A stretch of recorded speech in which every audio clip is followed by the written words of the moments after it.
transcription thing as well? I do. I have the transcription thing up, which is awesome. Corbett, do you want to go next? Yeah, Corbett, VP Finance, pronouns he, him, his, access needs are met. I'm just sharing, obviously. So. Sure, thanks. Balkis? Yeah, Balkis, she, her, hers, my access needs are met. Thanks. Matt? Hi, is everyone able to hear me? Yep. Perfect, okay. My pronouns are he, him, his, my access needs. I'm gonna have to leave early because I have to go back up to school to go to the clinic.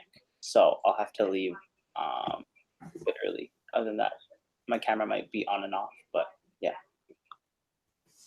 Thanks, Matt. Wei Chen?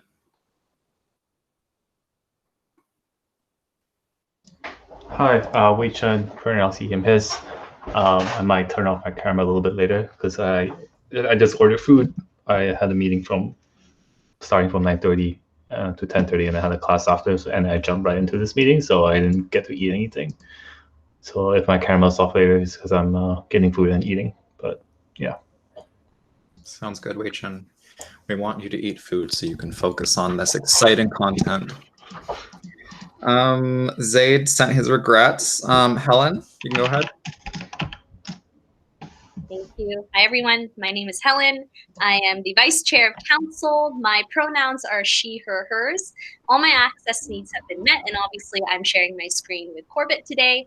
And I will probably leave early at 1:30 just because I have a shift at Metrotown at 3 o'clock. So I need to take time to get off early. Thank you. Thanks, Helen. Alvin sent his regrets, but he did send me some pretty detailed comments on some of the agenda items that I will share throughout the meeting. So for y'all to know, I haven't heard from Serena. Don't know what's happening there, but if anyone is able to text Serena and ask if Serena's coming, that would be great. And Kayla is coming. I was told her lecture ended late, so she will be here. And lastly, we have Sarah. Hi everyone, it's Sarah. She, her, and hers. All my access needs have been met. I'm just eating lunch now as well. Sounds good. All right, we can go into the adoption of the agenda then. I hope everyone had a chance to look at the agenda and it has been circulated as is presented. Are there any amendments or anything to be made? Anything in particular folks want to talk about? All right, I'm seeing none, so we can consider the agenda approved as presented, and we can move into the good stuff. So we'll start with section 5.1, and this is a continuation of the discussion we had at the last meeting around, wait, can you mute, please? Oh my God, I forgot to mute my. Okay, thank you. Thanks, awesome. So this is a continuation of the discussion that happened. At the last meeting, you were presented with the executive committee vacancies, interim appointments, and by-elections proposal, and we got into some very deep discussion around one particular aspect of that, which was if a councillor decided to run for a vacancy on the executive committee, how that would work, and specifically around certain aspects of that, such as should that councillor be required to abandon their seat in order to run in that election, and if yes, how is that council seat replaced? Would there need to be a by-election? Would an alternate just assume that seat? Would a proxy system be implemented? And I asked, or we came to the conclusion that all of us should send in proposals, and we would discuss them at this meeting. So that is what you all did, and thank you for sending those in. I'd like to go over briefly some of those now, and then we can get into some discussion on which direction we would like to move in. So in terms of Corbett's proposal, Corbett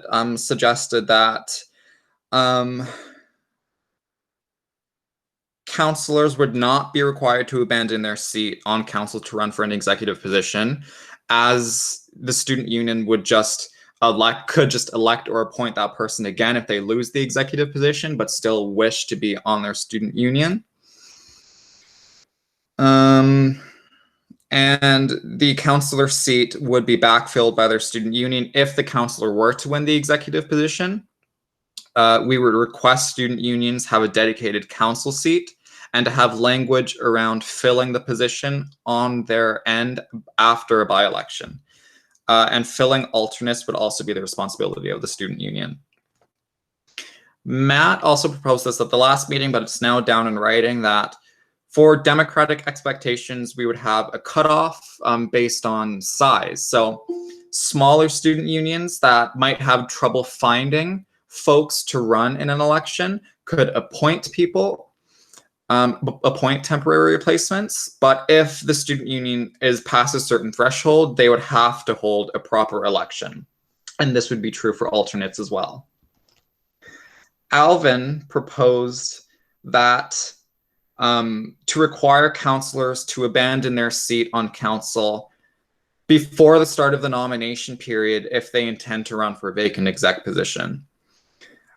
He proposes that the resulting vacancy of a councillor upon the occurrence of an incumbent councillor being elected to the exec committee would be filled by a temporary replacement, followed by a by-election in accordance with the student union group's procedures, the student group's procedures. And he gave some reasons for this. First is in the event of quorum issues, a replacement would be needed right away, and such a temporary replacement is ideal. And it could be anyone on the student union exec, such as the president or the vice president. And, also stating the need for a by-election for the position allows for proper democratic processes. He did also mention that there is no current proxy system in place, but he thinks that that should be a consideration for groups that have vacant offices or vacant seats on council. Helen suggested that alternates should assume the role of the councillor representative should that seat become vacant as a type of second in command.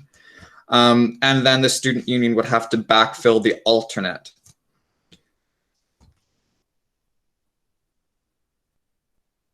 And the alternate also would serve as a kind of support to the council representative. Her proposal's much longer than that, but that was a very quick summary. I hope I summarized that accurately. Awesome. And Asib's proposal includes a councillor. If a councillor wants to run for an executive position, they would be considered to have abandoned their seat on council upon handing in a nomination form for that executive committee vacancy.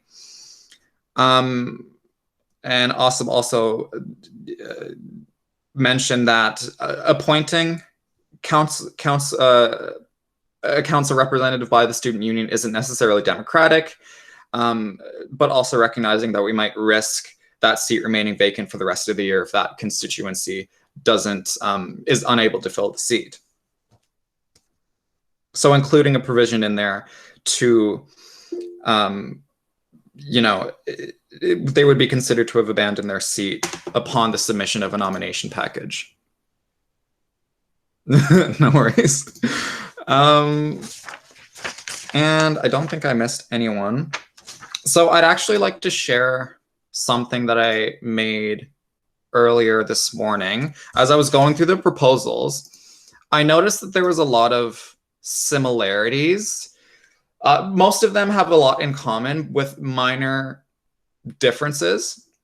So I'd like to share my screen and use this flow chart to help us determine the direction we would like to go in terms of this decision. So this whole, and I hope folks can see this properly, this whole discussion was sparked by the suggestion that councillors should abandon their seat if they want to run for an exec vacancy. And so the first decision we should make is around that. Yes or no. And then after that, we can figure out, okay, well, if it's yes, how are they replaced? And choose one of the various options you folks suggested, pardon me. And if the answer is no, what does that look like? So first of all, I noticed, well, I think it's kind of half and half here with the proposals around having to abandon your seat in order to run for an exec vacancy. So why don't we start the discussion there and make a decision on whether we think councillors need to abandon their seat to run for an exec vacancy. And I'll open the discussion there. And I guess I'll start by personally saying, I think that yes, they should have to abandon their seat because to run in an election is to focus a lot of your time on something that's not your student union duties and your councillor duties. And so I think that just to be fair to your student union, your constituency, that should be a requirement. But that's my opinion. I want to hear from you folks.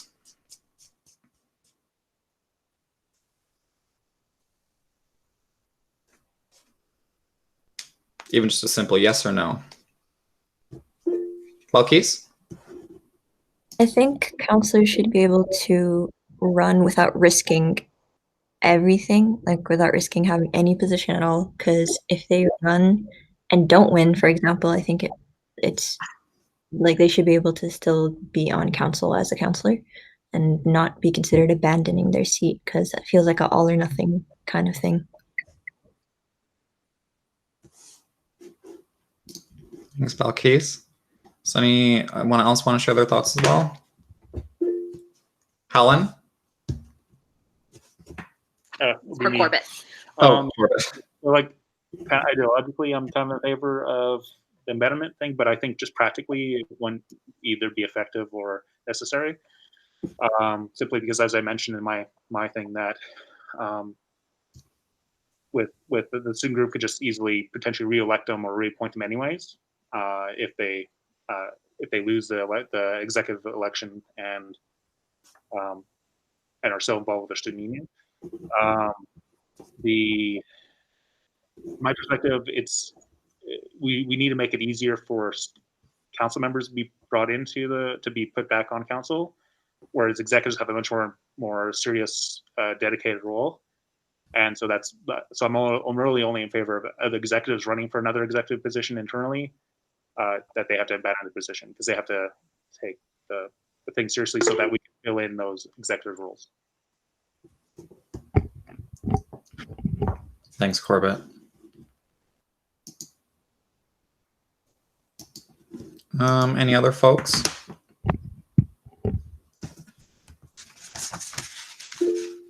Helen? Helen, actually, this time, I hope.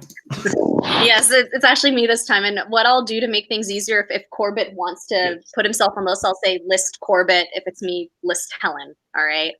I want to voice my support similar to Gabe's, that counselors should abandon their seats, and because you are putting yourself full throttle into election mode, and like what Gabe had said, you are putting aside your counselor duties to pursue your own, to want to run as an executive committee member. But I would only support this if there is some kind of alternate system in place where a counselor and an alternate counselor had been democratically elected at the beginning of their term. So once that counselor decides to abandon their seat to run for an executive committee position, the alternate counselor then takes on their portfolio to create that continuity between, the work that they have both been doing in support of one another. And yeah, I mean, it does sound kind of sad that, okay, if I abandon my seat, I risk losing everything, but at the same time, it is a choice too. But I don't know. We still have to debate on stuff. But yeah, that's where my stance is right now at this very point in time. Thank you, Helen. Asif? Yeah, I think you guys bring up a really good point of when you've got a counselor who is running for an exec position, that is essentially going to take up all of your time. And oftentimes that can lead to someone maybe not fulfilling their duties as a counselor. I'm in favor of that person having to forfeit their seat simply because it doesn't make a lot of sense to me to have, you know, someone running in an election, but also have something to fall back on if things don't go out. And I think Helen said it quite well in that it is a choice that they can make. But as for like how we want to make sure that there's somebody in place is, I don't know how feasible it would be to run like a concurrent election within that student union, or even just encourage them to do it themselves, because I know we're not going to really meddle too much in how the student unions do it, but just like make sure that they know, hey, like, you know, you guys have now an empty council seat. You need to look into electing someone there. Thanks, Asa. Helen, you have a second comment? Yeah, thank you. I also just wanted to go off a little bit on what Asib was saying.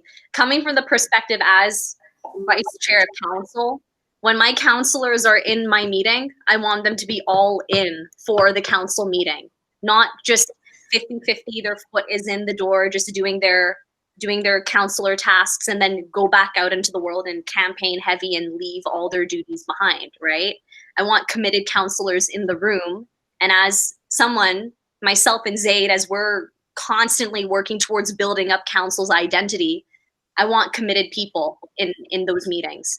So that's why I'm also in favor for counselors to abandon their seats. And just kind of going back on my idea of having the alternate system in place, when a counselor is elected by the student union for the beginning of their term, so let's say they're elected to start their term in May, right? An alternate counselor is also elected alongside them. Obviously, the alternate doesn't have any voting privileges in a council meeting, but if that counselor, the elected council representative, goes on to become an executive committee member, then the alternate becomes the actual counselor. So to create that kind of continuity, and then the student union holds a democratic by-election to get another alternate to replace them, if that kind of makes sense. So, but again, we all have to think about that more. So I just want to clarify, because I think I might have misinterpreted your proposal. Your idea is that the alternate would assume the council seat temporarily until a by-election happens, not the other way, in where the alternate would actually assume the position for the rest of the term and a by-election would not be held. Oh, wait, do I have to put myself on the list? No, it's a direct reply. I can directly reply. Okay, thanks. So, not necessarily. So this is what I was thinking. The council representative, they go into the executive committee by-election. They get elected to be an executive committee member. That alternate that they have becomes that councilor representative for the rest of the term. And a by-election has to be held to get a new alternate councilor on board. So there's that continuity, that line of continuity for the work to continue, and people are still in, just keeping people who know the work, keep them in this whole layered system until their term is up. I don't know if I'm making sense right now, but that's just what I'm thinking. Hold a by-election to replace the alternate counselor. So, yeah. Okay. I think I understand. I appreciate the clarification. Wei Chen, you can go ahead. So if the alternate steps in, if the counselor who vacated their seat run for the exec committee and exec position, and if they lose, do they still get back onto their council seat, or they just kind of lose it permanently? Well, they could rerun in the next by-election, probably. Okay. So it's kind of like once they decide they want to run, they just give up entirely their council seat, whether they lose or not. Okay. Balkis, you have a second comment? Or have you already? Yeah, I just listed again. Okay. I think it sounds messy to force counselors to resign or to abandon their seats just for running. Like, we've all had to run for positions, and we were expected to keep up with our other life responsibilities as well. I'd imagine counselors can do the same, and I don't understand why they can't be running and fulfilling their responsibilities at the same time. So not like I disagree with for like making counselors resign. I think it dissuades people, um, as well as just adds unnecessary steps for everyone involved. And I say dissuades people because it does feel like it's like an all or nothing thing for counselors. So, um, also, if we're putting this through at the AGM, I just think there'd be like quite a bit of pushback against this as well. Hmm.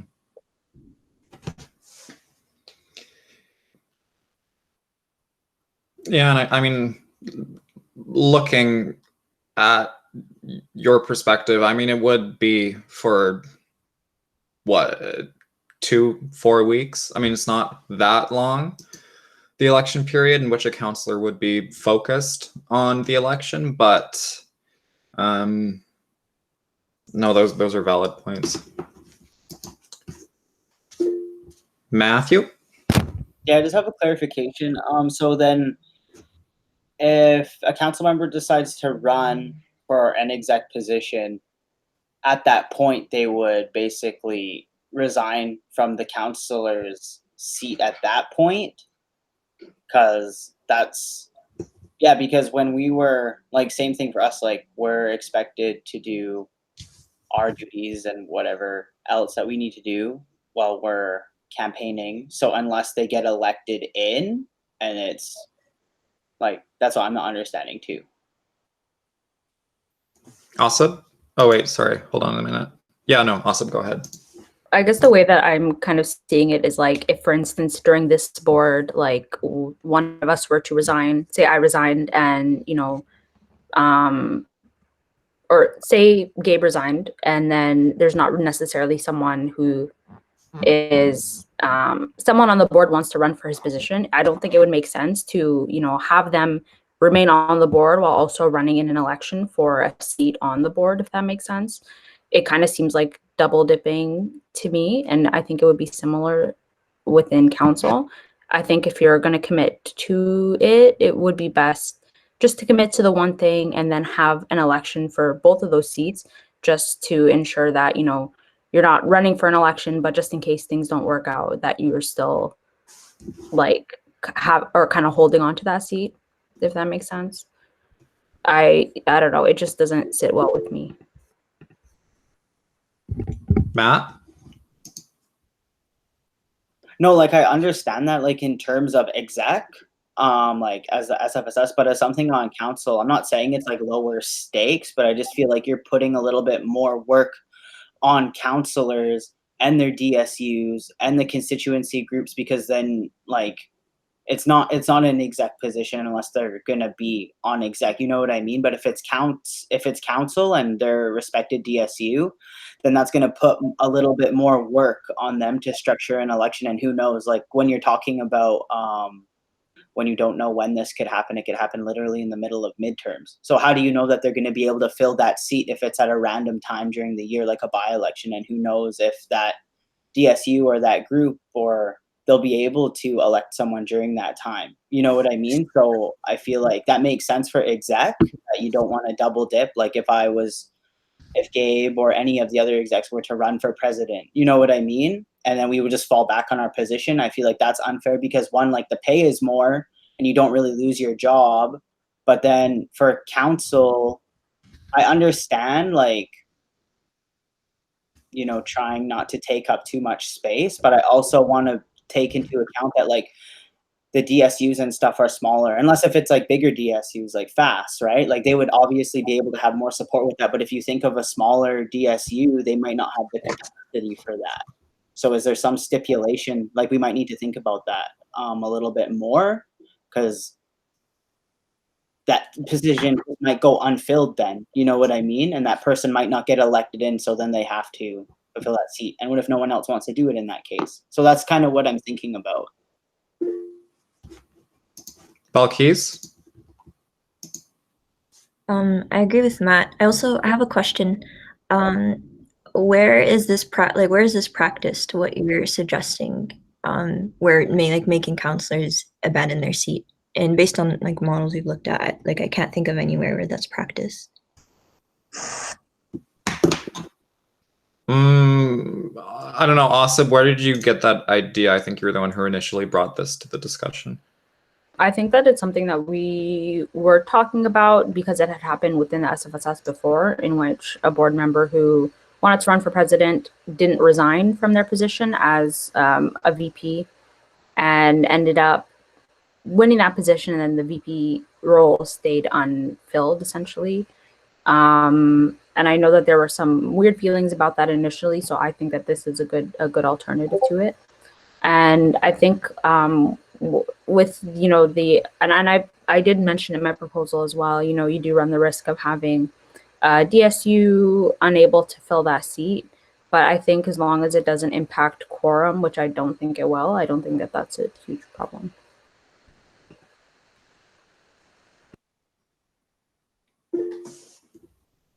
Helen? Just the thought that came to my head, just seeing both perspectives as well, and as someone who also wants to look after my counselors too, I'm also thinking that I don't know all of my counselors' stories. I don't know if they have any difficulties in life. We all do.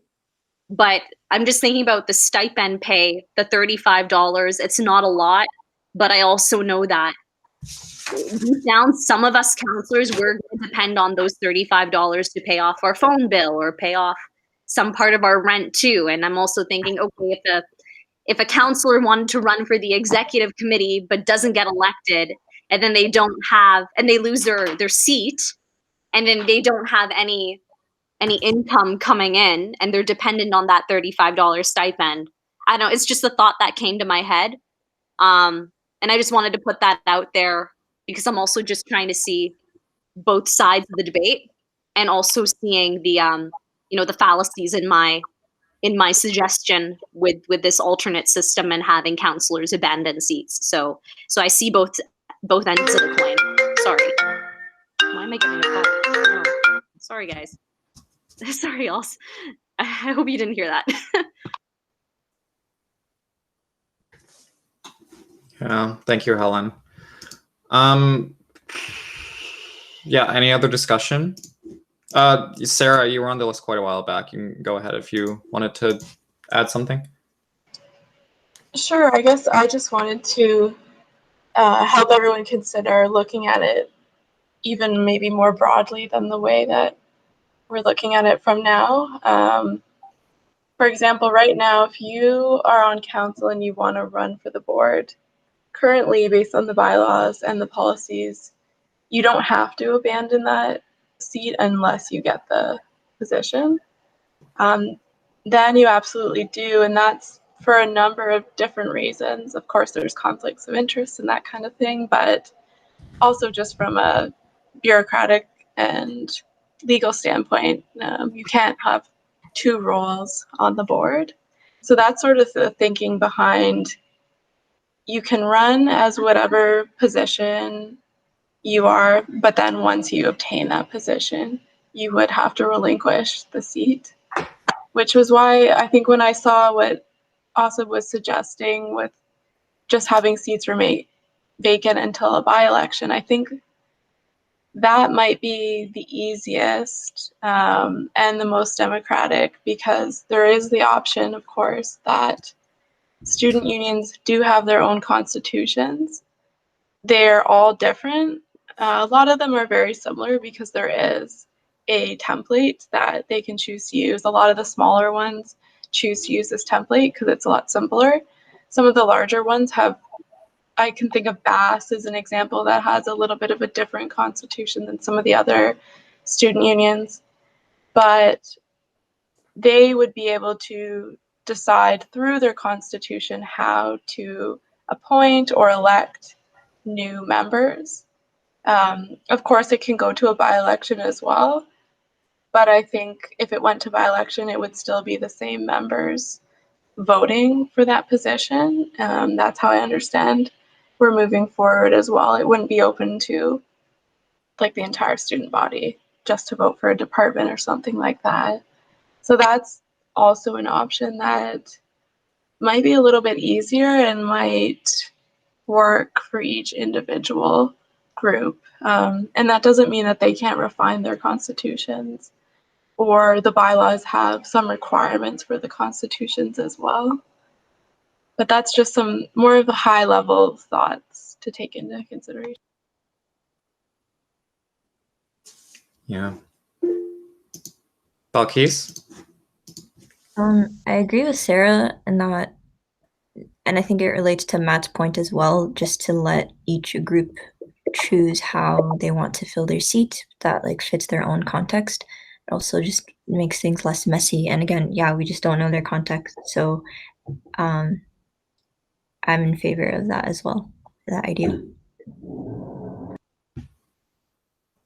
Yeah.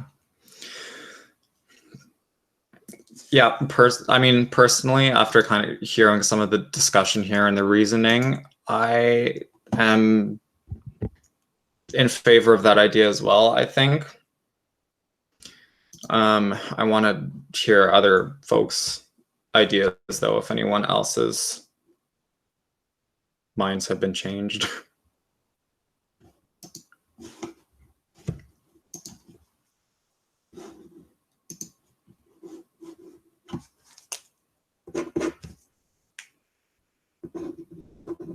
So, I mean, what I was just hearing was that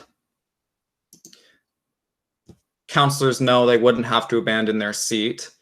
And if they win that election, it would be up to the student union to figure out how that empty councillor vacancy would then be filled. I think that kind of goes hand in hand with our idea of leaving student union elections up to the constitution and bylaws of the respective groups.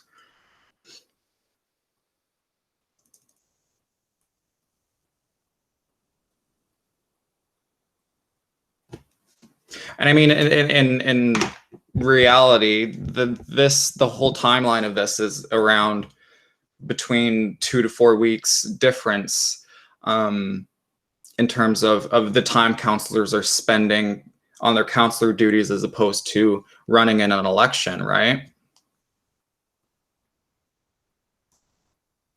Because if a councillor were to abandon their seat as soon as they handed a nomination package for the executive committee, then that's really only 2 weeks where that vacancy where that councillor would be a bit distracted, per se.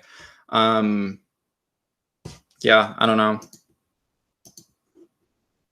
Any new points? We might just have to take a vote on this.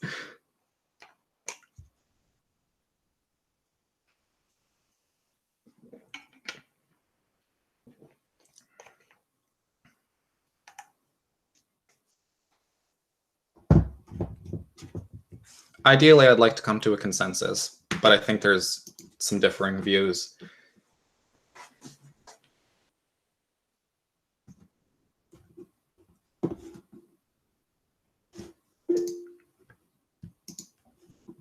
Okay.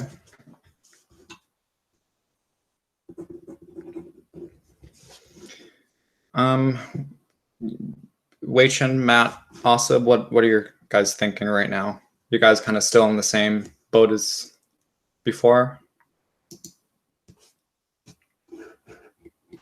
I mean, if it works and people in general want to go with the option that you put forward, then that's fine by me. Okay.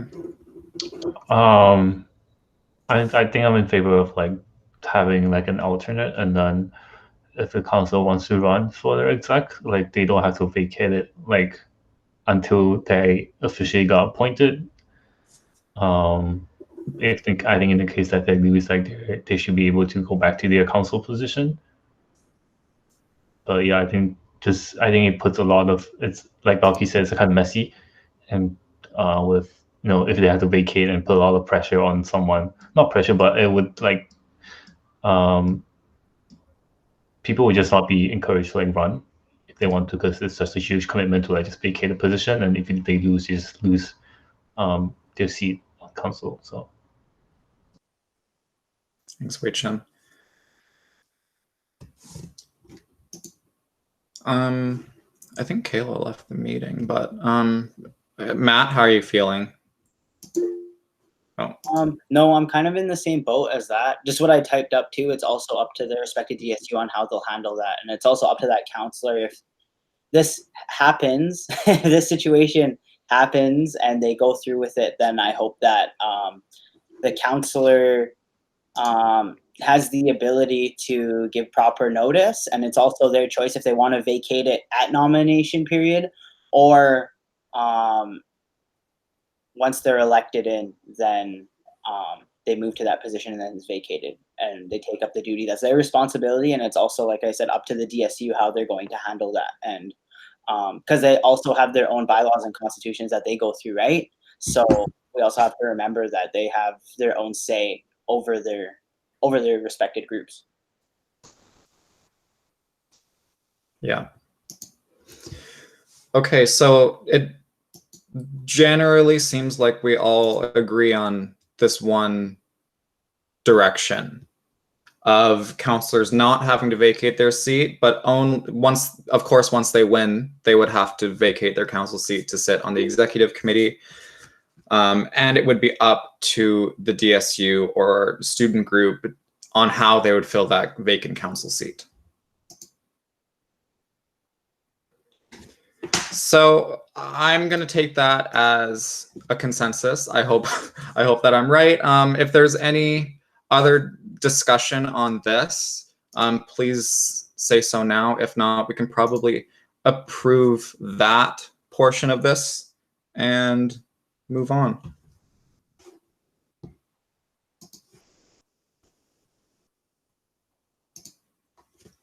And also, I think this is like the least probably controversial thing. I hate to frame it that way, but if we're presenting this at an AGM, I think it's the what would cause the least controversy. And it's also not, very encouraging for folks that want to run in an election. We want that encouraging democratic environment.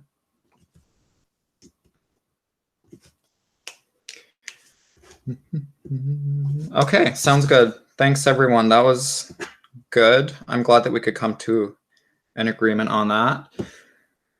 I'm going to stop sharing my screen now. I hope that flow chart helped too. I whipped that up this morning. I thought it would be helpful for this discussion. So we can move to our new business now, which is under 6.1, and it is regarding records. So last week we approved the draft bylaws for Special Resolution 1, which is all about Societies Act compliance and bylaw housekeeping. There was one part of that wasn't done yet, and that Corbett drafted for us around the records that the society should be keeping. And I apologize, I don't actually have it up. But essentially, it listed a number of different types of documents, like minutes, versions of policies, constitution, and bylaws from the past that we would have to digitally archive and make available to our membership, basically forcing us to keep a record of these types of things. Corbett, did I summarize that well? Yeah, you did. I basically just went by our current policies related to our record keeping, what I thought was okay for being publicly available, or at least available to the membership. It's maybe not as extensive, and I would be happy if I'm missing anything to add it to. I did put a kind of a catch-all language at the end, saying along the lines of with the understanding that laws will change, and that we should generally be on the side of transparency by putting up stuff that is legally we're allowed to post, right? because I didn't want to just enumerate only like 5 or 6 things, and then new stuff in 10 years comes down the line, and then people are like, oh, we have to change the bylaws. I wanted to have some flexibility for future generations. Yeah.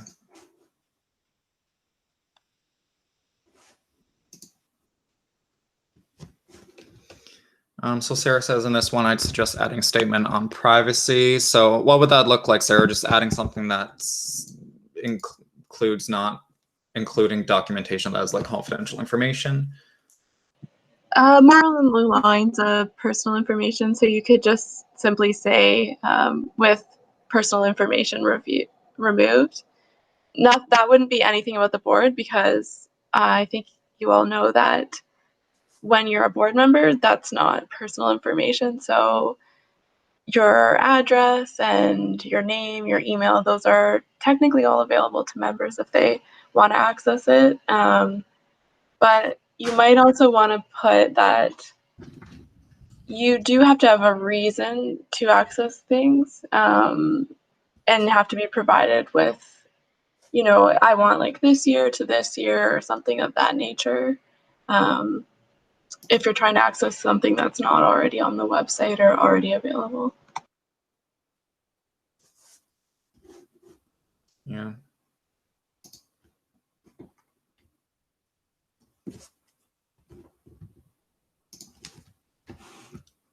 So we can add that in. Make sure that's added around without personal information. Corbett, was that a hand raise? I don't know what that was. I was waving to someone. Oh, I see. There's a lot of y'all up there today. Okay. Well, other than that, we can add that in and make sure that the things Sarah was just mentioning are included. But other than that, does this look good? We can go ahead and integrate this into proposal 1. Speaking now or forever holding your peace. Okay, we'll move forward with that one. Consider that approved. We can start looking at the actual, we can start looking at bylaw proposal package number 3. So this is special resolution number 3, all around student union, student group definitions, improvements, and clarifications. And I can give a quick summary. Hopefully all of y'all have read it, but I'll give a quick summary. I think the main things that occurred here were, 1, adding actual definitions of what constituency groups and what affiliated student groups are. Making sure that affiliated student groups can have a seat on council if council should choose to establish that seat. Combining the 2 bylaws for faculty and departmental student unions, just so that all types of student unions are captured in one bylaw instead of having kind of that duplicated language in the bylaws. And an actual bylaw would be created for constituency groups, something that has been missing in the bylaws for a very, very, very long time. So hopefully everyone had a chance to read that. And I want to know if anyone has any concerns with this proposal. Anything that jumped out.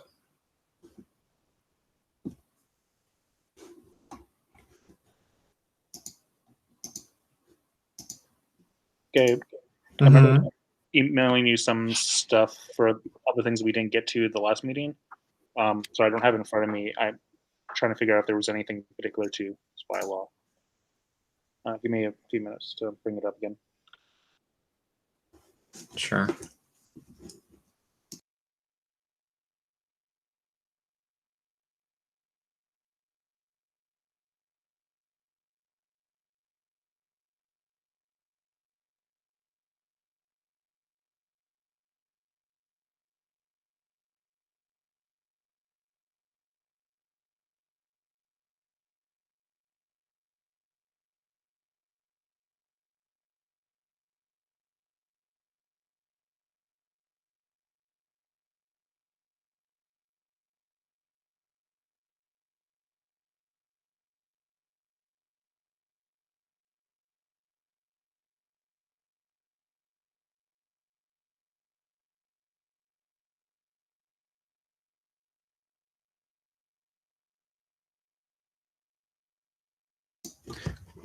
Corbett, did you send me this in an email? I actually don't know what you're talking about.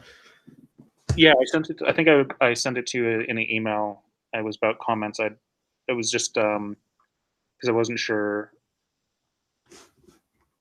Sorry, I did right after our last meeting. I'll have to search for this. Do you want if other people have anything? Yeah. Look like it. Yeah, if folks have read this and have comments about it, please do so now.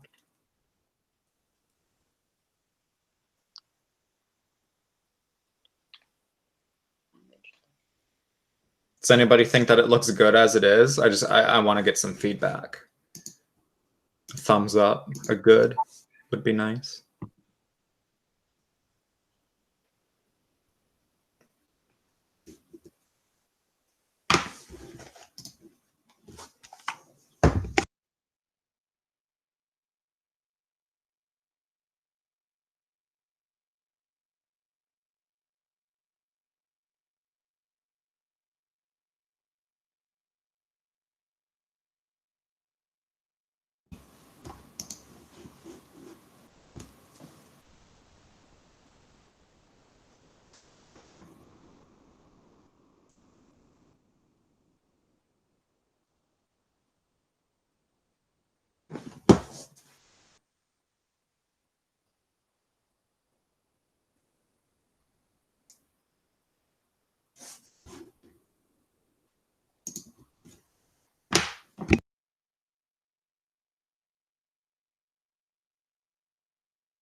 Yeah, so, we're looking over proposal 3 around student group improvement and clarification.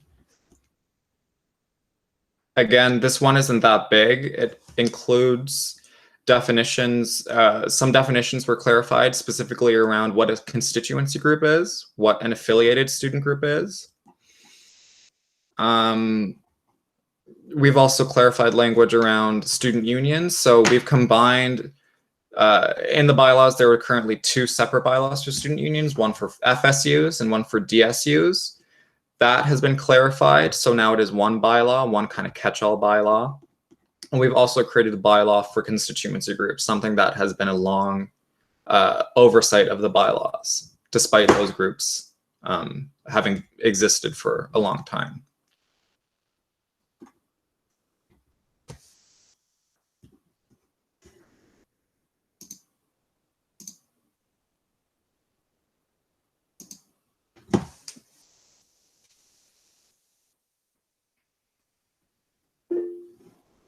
Go ahead. My document now. Okay, I had a comment around bylaw 10, a couple comments on bylaw 10. Okay. First one was just more of a wording change to replace object with purpose, just to be a little more clear, because we use purpose in other areas of the bylaws, I think. So that's more of a semantic change. 10.3.a. Can we get that photo? Oh, here, you can just hit the tab right here. Thanks. No problem.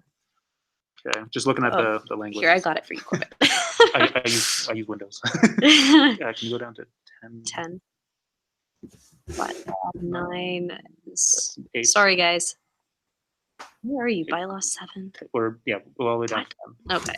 Scroll down. There. There. Okay.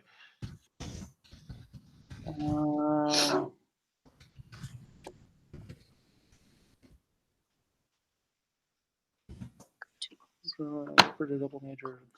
So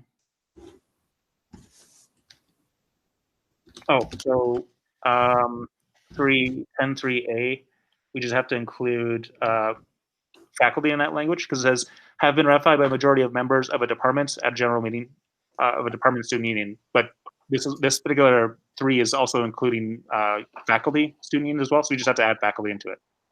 And Wait, sorry, where? Specifically where? 10.3.8I. Oh, I see. Okay.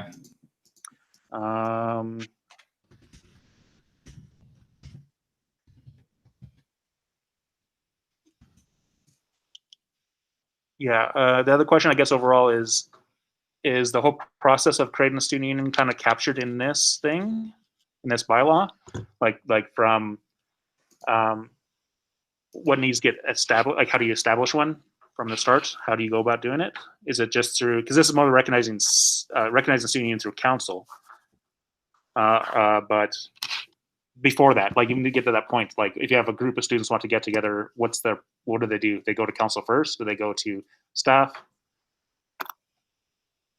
That was just kind of my question, if we need to expand on this a little bit more or not.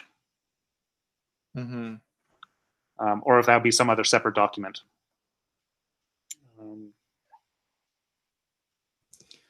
Well, I think what's written here, and it's not much change from what our current bylaws are saying, is that it just needs to have the membership of the proposed student union would need to have a ratified constitution and bylaws that would then be presented to council, the board, for approval. And it's ratified through how? Through a referendum, through a general meeting of their own people? Yeah, either or, I think. Yeah, because like in some cases we had Hasusu and Bass, they just converted over from a departmental to faculty, and they just voted on, I think, a referendum, like through a referendum. Mm-hmm. Then we had completely newly created ones like SUS, where they had a whole bunch of problems because it was really unclear, like exactly how do they officially be created. They ended up, I think, first doing a referendum for to get the bylaw, sorry, the constitution approved. Then they had to do like a special general meeting of themselves to like say, hey, we exist now. And then they worked forward, but it was very unclear. So I'm just wondering if we need to put a tiny bit more thought on the initial starting process to get to the point where so we could easily just say something like the have been ratified by a majority of members of a department or faculty at a general meeting of the departments. The problem is, can you have a general meeting of this department student union before they even exist? That was the confusion part, because like technically these people don't exist, right? Yeah. So you have to. So the argument is like they're not a student union officially until they're ratified by council, and yeah, we'll do that or recognized by council. So we might want to put something more like, it have been ratified by members who like say a referendum, by members of their department, a majority of their, or by a simple majority vote of their members in a referendum. That'd probably be the easiest way to do it, the simplest way.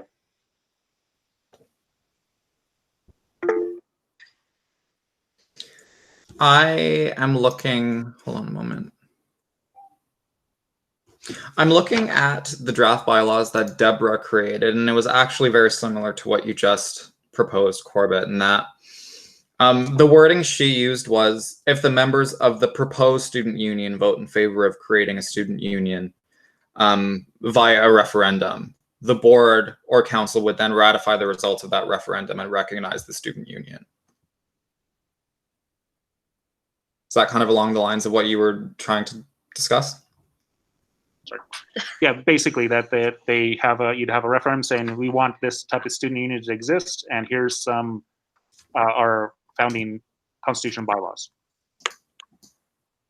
And if it gets approved, then they can take it to council for formal recognition.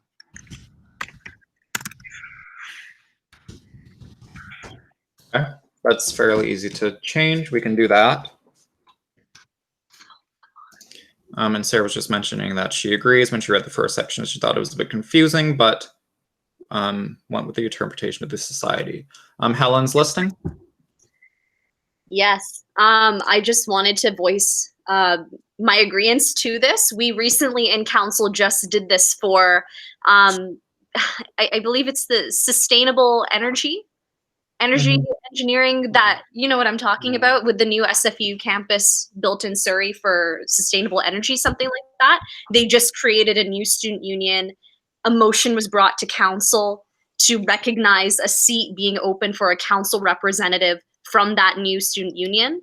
And we approved it in council. So pretty much, because we've already practiced that custom already, I'd like to just agree to this, to continue this custom, and that it should come to council in terms of any like council matters and having a seat open for any new student union or constituency group wanting to voice their opinions within council. Yeah. Thank you, Helen. And thank you, Corbett, for finding those concerns and bringing them up. Is there anything else from other folks? I'll give it about 10 or 15 seconds. If no one has anything, we should move on, and we can consider this approved if there's nothing else to discuss. List Corbett? Thanks. Yeah, this is why I emailed it to you, but I guess I did it wrong.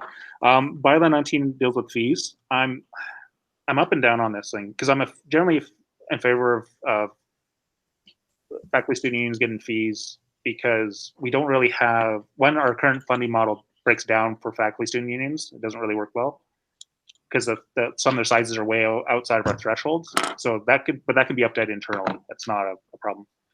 The problem is more the accountability side for the funding, because like say SAS gets a $2 fee per person. That's per term. That's would generate them 20, like up to like 50, 60,000 a year in funding. And the SFS does. We've never really fleshed out behind the scenes how that works, like from a accountability perspective, auditing perspective, all that kind of stuff. And I think that's one of the reasons why we've never had any faculty student fees come forward.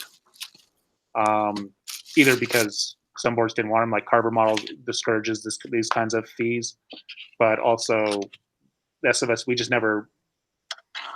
we haven't fleshed it out yet. So the question is also, I think the current language allows any student group to get, or any students union or constituent group to get a fee. It's not specifically tied to only faculty student unions. So we have to decide, is that something that everyone should have access to, and then you just have a whole bunch of referendum votes to, approve fees or not? Yeah. Or do we want to limit it only to the faculty unions because they're larger and they're more of a mid-ground or mid-level student union organization from a financial perspective or representative perspective? Basically, I guess it's just what does the group want to do, or about this? Do you want to leave it, clean it up, restrict it only to faculty student unions for now, like it was before, and then put some notice that we have to actually figure this out behind the scenes so this could actually get done, especially for future boards, like from a policy, from a process perspective, because even we have a lot of different committees that have sizable funding. But that's still, they're all tied in with our different staff, and our finance office is a lot more direct on auditing things and making sure that everything's following process. We do have some structure with the core funding model and stuff. It's just some of these fees could actually be really big in the future, like hundreds of thousands of dollars if their students approve it, if their members approve it. And so I just want to see as not a warning sign, but rather we have more work to do on this. Sorry, my mic was muted. Well, I don't think we should rush to do anything like repeal the bylaw. I agree with you. I think that it should stay there, even though it's not been something that's been used widely in the past. I do think that we should, because before this bylaw was specifically for faculty student unions. I do think that there should be a clause in there that maybe says only student unions representing a faculty may, propose a levy and establish a levy if a referendum passes to do so. But then that faculty student union can make decisions on distributing that money to DSUs or something along that line. Yeah.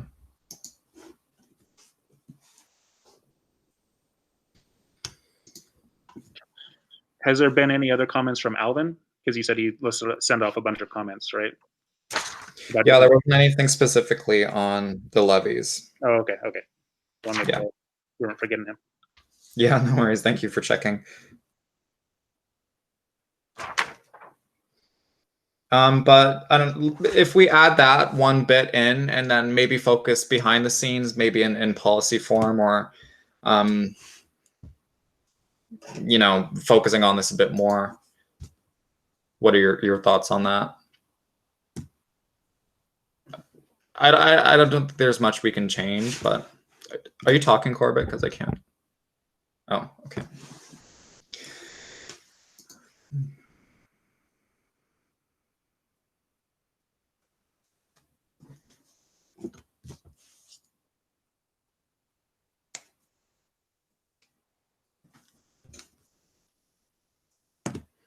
Yeah, so if the folks are agreeable to those changes, we can move forward with this one, I guess.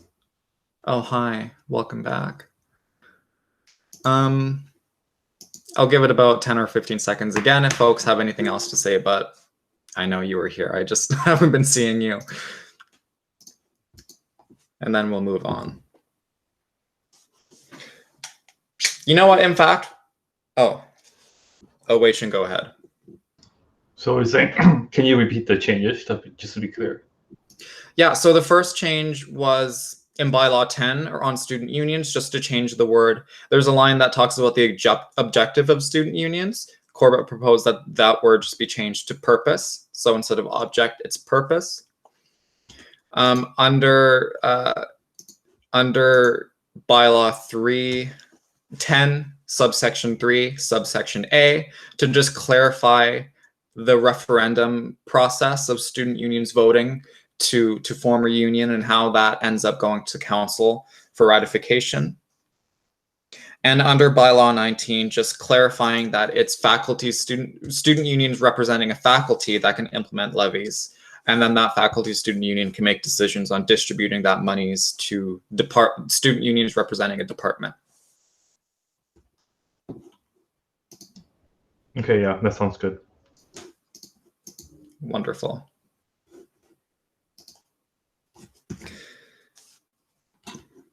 So I'm gonna say that's approved. I want to take a break, like a 5-minute break, if folks are agreeable, and then we'll return at 1:17. I just want to get something to eat.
All right, let's get back to the meeting.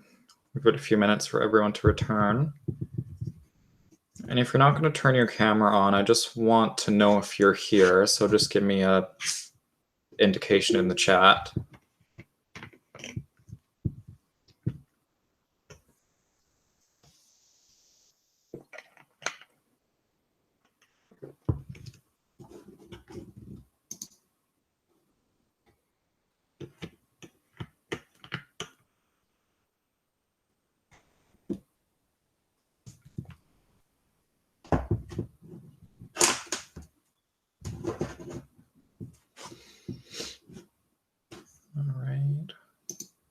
Wei Chun, Helen. Oh, there's Helen and Corbett. Wei Chun, you there? Yeah, I'm back. Wonderful. Okay. We'll move into our last agenda item, which is 6.3, and this is Special Resolution 4. And this is all of the council changes. Very exciting. So I'm not going to go through all of the changes because that would take too long. And I'm trusting that all of you have actually read the document. So we can jump right into anyone's concerns, suggestions, or comments on any aspect of the document.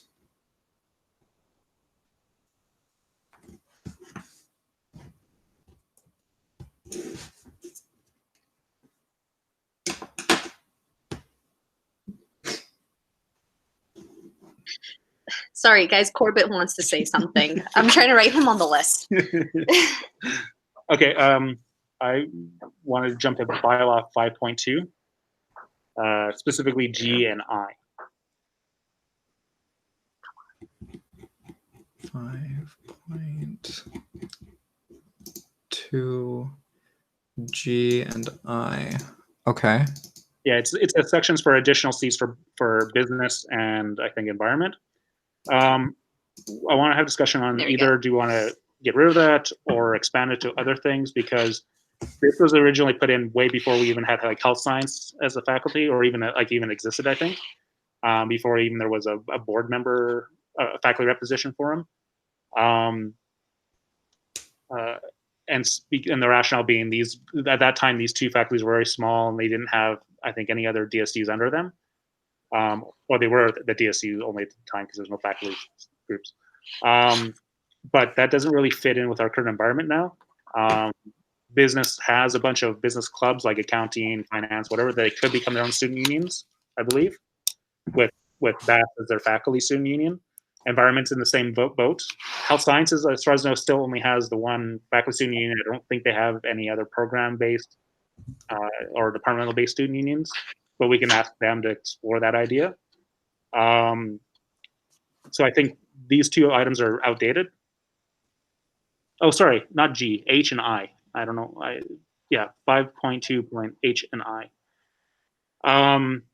The other question is, or should we go the other way and make faculty unions have additional seats based on proportionality, so that they can be better as representative, or to be able to have more people to organize their sections of the board, the council? I don't know, because we're getting rid of faculty student unions. Sorry, we're getting rid of faculty representatives on the board and basically leaving it to the current faculty student union council members to be that coordinator role, I guess. But that doesn't really fix things with, say, like arts and social sciences, when there's one rep for SAS and 15 reps for all the different DSUs. Same thing with SUS and sciences and stuff, right? So is it better, the idea, to put some proportionality with faculties or not, and just keep it still as, because our core right now with council is still the idea of it's like a federated body where it's more about just representation, individual student groups and stuff. So just pitching the idea to the group. Mm-hmm. What would, when it comes to the faculties, what would it would look like if it was more proportionate? Because I mean, the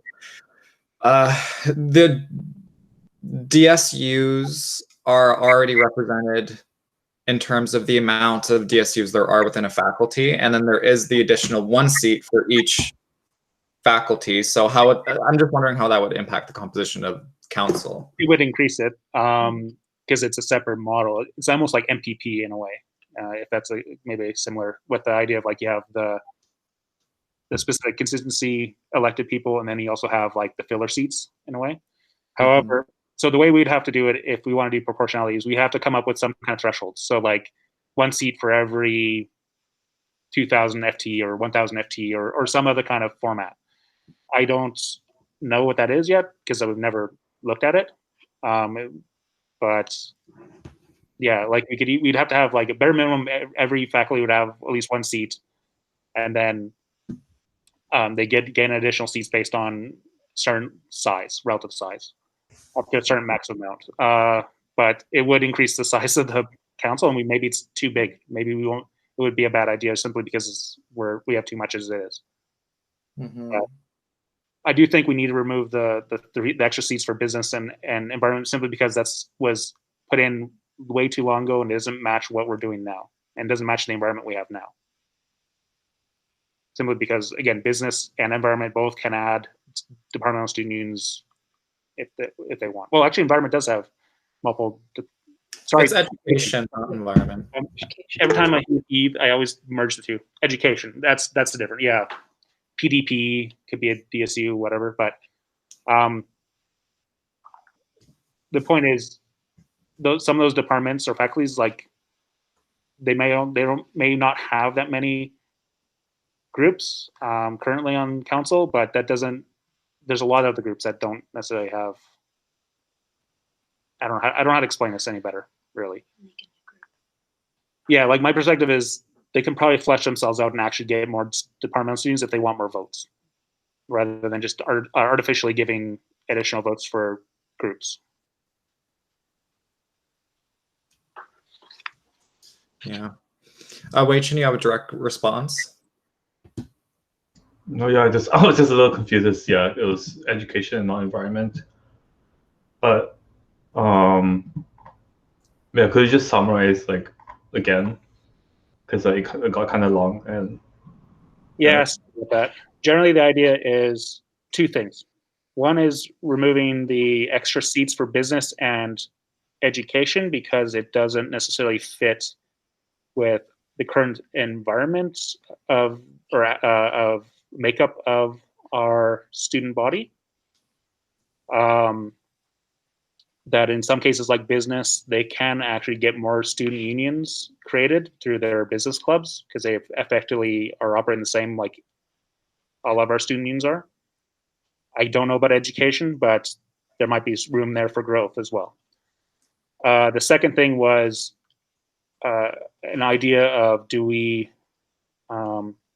have faculty student unions have additional seats based on relative proportion to each other. This would increase the size of council probably quite a bit, but theoretically would give them more representatives to help organize their departmental and faculty constituents, if we want to go that route, because just removing faculty reps and putting that job on the FSU council reps, I don't think it's going to solve any issues that we currently have now with information transfer and stuff.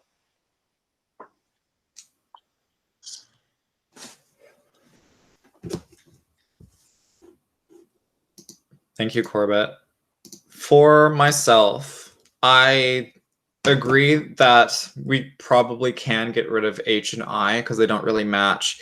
Even though we have that there, it doesn't really match current governance practices, as in they have those seats, but they don't use them. As well, to your second suggestion around doing more this proportionality idea. In theory, in principle, I like the idea. I worry that that's another big change added on top of another already big change. And I'm also, worried about figuring out what that would look like with the short timeline that we have. Again, we have 8 days to get these draft bylaws done, so I'm a bit concerned around that.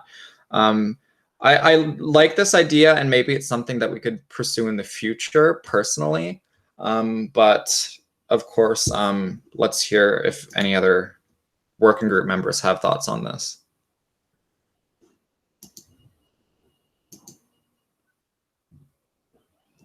Specifically on the first point around H&I, the education and business seats, but then secondly, the MPP style model that Corbett's proposing.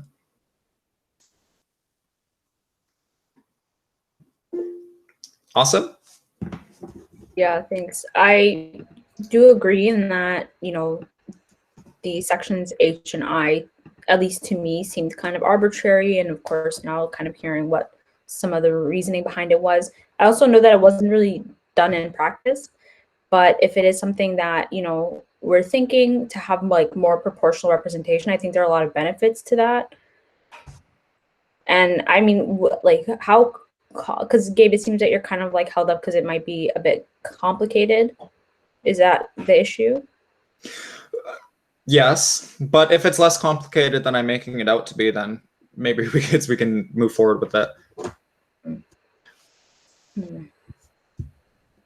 I mean, I think I'm just having trouble picturing the actual wording of what that would look like, you know? And if there are any examples maybe of other student unions that have something similar to this, a proportionate model. Yeah. Helen? Yeah, thank you. Just while we were muted, Corbett and I were just having a little bit of a side discussion on the whole issue, and it seems like a good idea to make sure like the representatives that we have in council are representative of the sizes of the students within a faculty or a DSU and whatnot. It seems fair that way, and I'm sure a lot of people are on the same page when it comes to that. But being that we are making so many changes, maybe we can make that like a side project after we make the already existing changes that we're trying to do right now. Because I kind of like see, Gabe, where you're coming from, and as someone like on council already having to adapt to the changes being made right now, it is a lot to take in.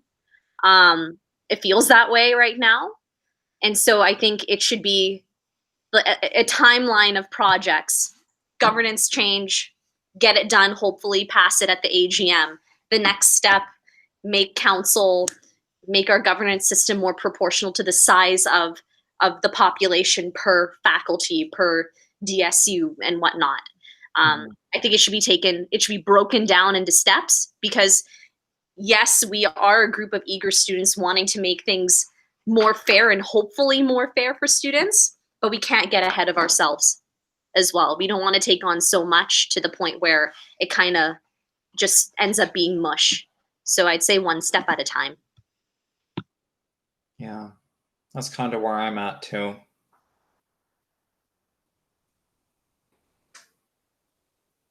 Yeah, are folks kind of agreeable to that?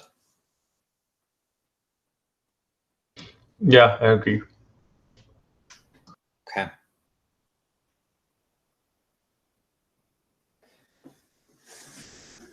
Yeah, also Balkis. I also agree. I think it makes sense to not get ahead of ourselves. Okay, so I do want to return though to the other point of striking H and I, the kind of more seats for education and business. Is that something to keep or something to strike? I personally think we can strike it, but Asif, go ahead. This may be related, maybe unrelated, but I know under like education, for instance, while to my understanding, they don't have any other like departments, they have other programs within there. within the faculty, is there anything that would restrict them from not being able to, I guess, strike more? Similarly to business, as Corbett mentioned, they have clubs and stuff that sometimes function as DSUs. So if we're able to, give them that capability, then I don't see a reason why we have to keep this. But I think we also want to make sure that they are not restricted to just one seat when other faculties are not. Mm-hmm. Yeah, well, Corbett, from what you were saying a moment ago, it seems like they could establish more student unions if they wanted to. Is that right? As far as I understand, yeah. I want to talk to Anna a little bit about this because I know that in the past there was kind of a couple different things you had to pass to be able to qualify as a Department of Student Union. Things like it had to do with some stuff with SFUs recognizing if it's a program or not with its own like director and a few other things. I don't know if that's still in effect because this was down when I asked about this was like 2015, 2016. So for instance, it's why like say software systems, which is technically part of the School of Computer Science, is its own student union because they have their own like letters for their courses. They have their own directors, all that kind of stuff. So they're kind of official. So I want to double check with Anna first about criteria, if there's any additional criteria that's not in the bylaws. If not, then yeah, particularly any program that has a group of people that want to get together and be recognized should be able to get something going. As long as they're not a direct duplicate of an existing student union, should be fine, right? Yeah. Because that's kind of, because I've seen other schools, instead they call them departments, they call course student unions or faculty student unions, where courses are, whether it's major, minor, or whatever, as long as it has some kind of criteria that fits, that's some kind of program within the thing, then they create student unions for it. So it's a little bit simpler than our terminology. But yeah, like business, I think should be able to get more student unions if they want to. They want more votes, and I think education might be in a similar boat. Yeah, because like if you can have world literature, which has like 30 people in it, have their own student union as part of arts and social sciences, you can probably get something for PDP or some other programs as well. Yeah. So, okay. Sorry. So all in all, would it be safe to get rid of those two lines, those clauses? I believe so. Okay. I'm on the okay. So we can move forward with that if the folks are agreeable. All right. So I'll write that down.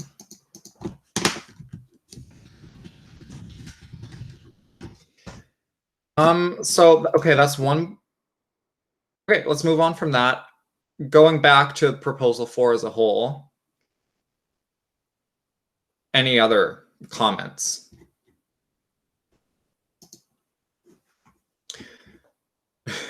Okay. Yeah, go ahead.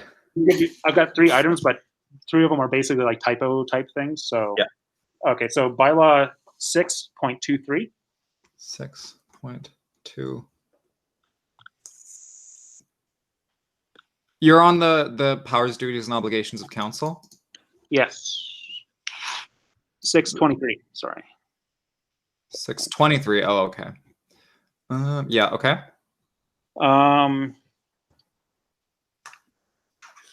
Any increase in stipend shall take effect on the following June 1st. Should it be May 1st or June 1st? Do we want to have council have like a month to get in before they can even think about looking at stipends or remuneration structures? Because I think we copy paste this from a different student study, and I think their start and end was starting on June 1st. So I think it's just a copy paste error. Yeah, you're probably right. I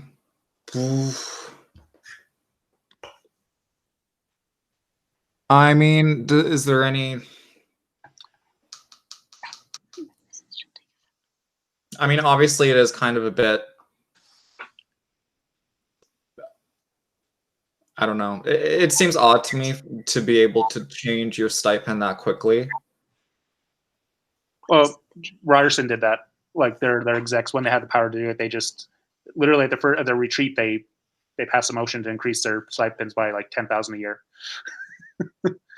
The point of this thing was, I think this came from Capilano Union, where they just that the council can adjust the remuneration. It just takes effect in the following year. So you can never have the argument of them giving themselves a pay raise, because there's an aspect of corruption there, right? Or abuse. And usually it's almost always going to be a scandal. So if it's like, hey, we want to have a pay increase, but it'll benefit the net following year's group, it's a lot less of a scandal. So. Yeah, no, I kind of agree with any changes to stipends or any of that taking effect the following year. It seems odd. Well, I don't know. I need to think about it some more. Austin, you can go ahead. No, I think I like that idea in making sure that takes place the following year. Partially because even if it is justified, like you can understand what kind of backlash it's going to bring forward when you've got people increasing their own pay. But I think at the same time, we need to think about this year's board will probably have to be the ones who set the initial stipend in that case. Before the new council / exec come in. And I think it should be May 1st, right? Not June, just because that's the beginning of the term. I don't think it makes sense to leave it. I think the is a copy paste error. That's all. That makes sense. In that case, I think we would set it for this year for the incoming board / council and hope that we got an accurate number, and then they can deal with it for the following years on their own.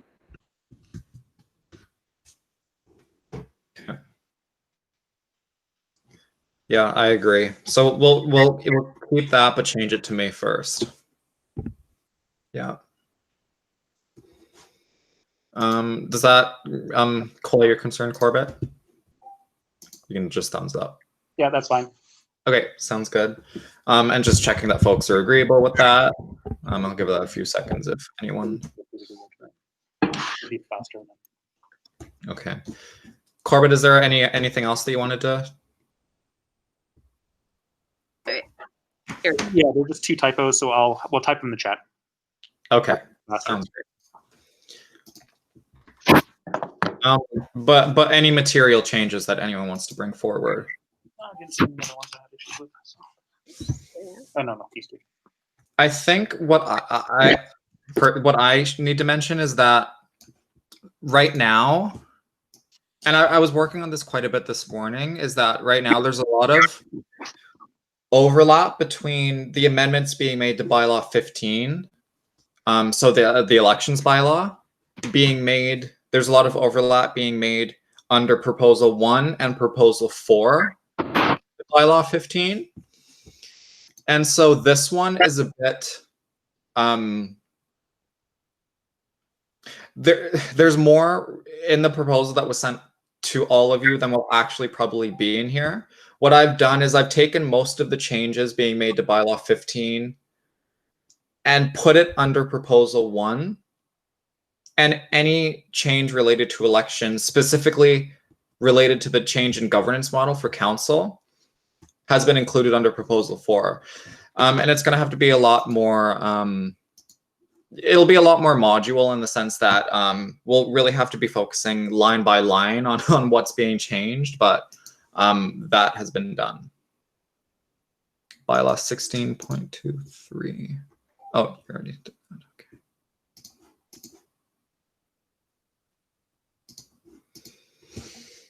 Okay. And again, I'll give. I don't sense that there's anything else to discuss other than those typos that Corbett was bringing forward. So again, I'll give it about 10 or 15 seconds for anyone to bring anything else forward. If not, we can probably move forward with approving this.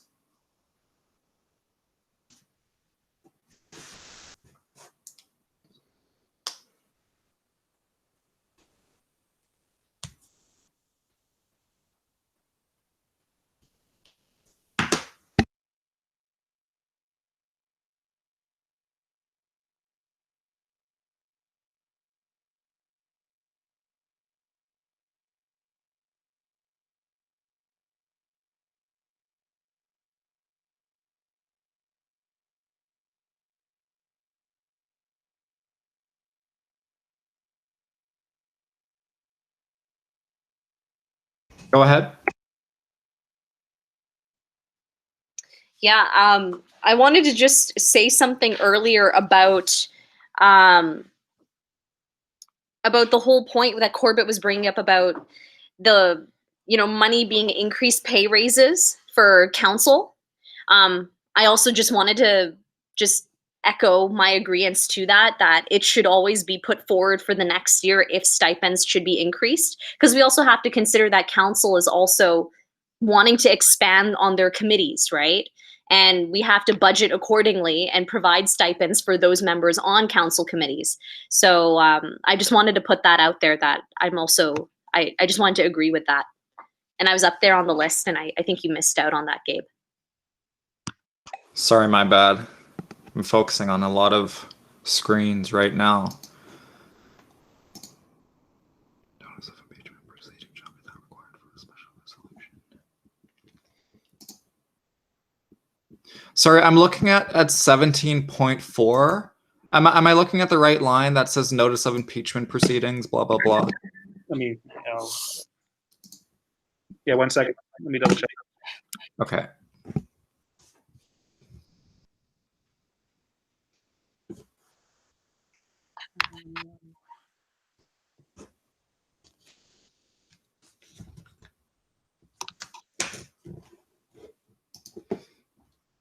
$17.4.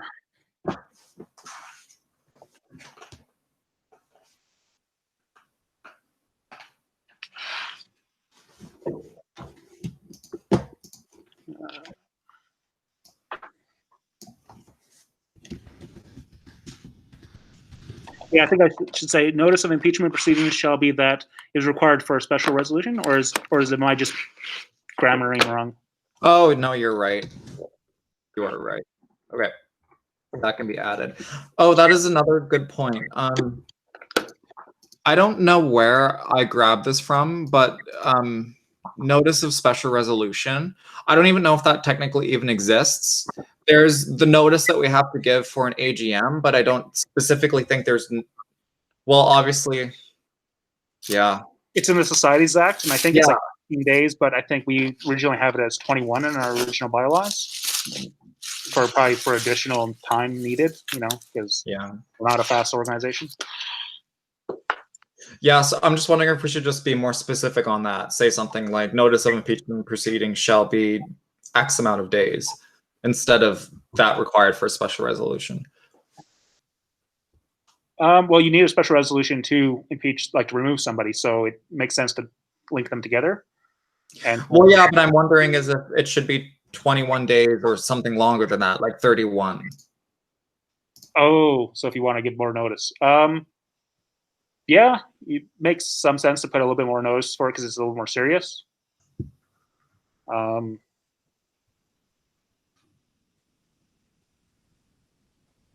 I don't know if that's a necessary change, but it was just something I was thinking about.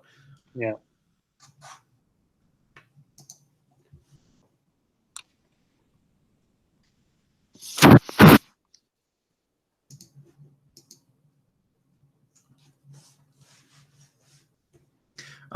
Yeah, if there's any thoughts on that. Okay, Sarah, I wouldn't recommend that because then the notice requirement would need to be changed. Oh yeah, that's a good point. And that was a whole issue that was created before with the 2 threshold. Yeah, no, okay, I get that. So, okay, let's forget about that. We'll keep it as is.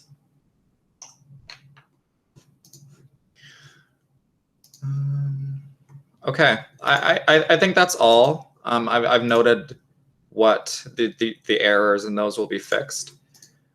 So we can approve that, and that will go to governance committee as well. So that was our last agenda item, folks. We got through a lot, and once those changes are made, then that is kind of, these are our final drafts. So that's very exciting. Our deadline is in 8 days, so next Friday, 1 week tomorrow.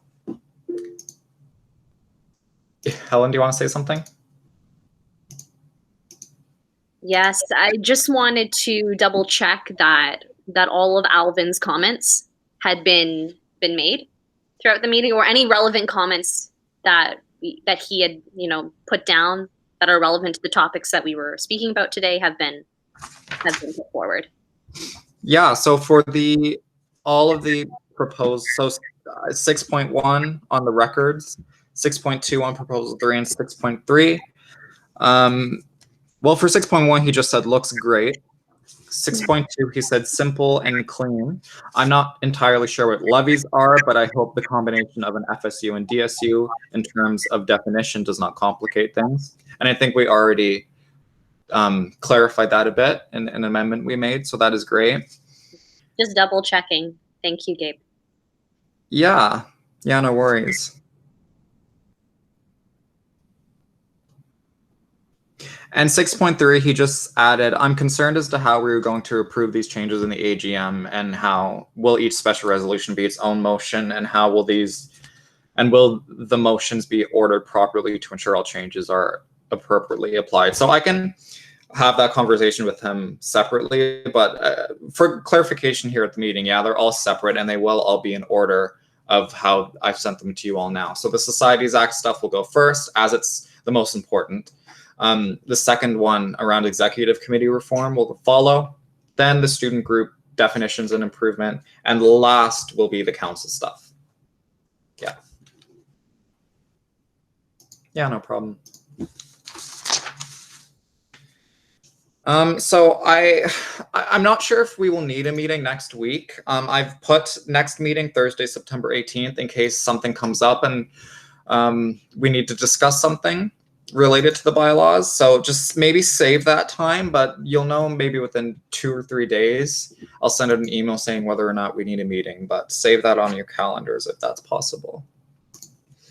And it is now 1:50 p.m. We have 10 minutes to spare. We can adjourn the meeting.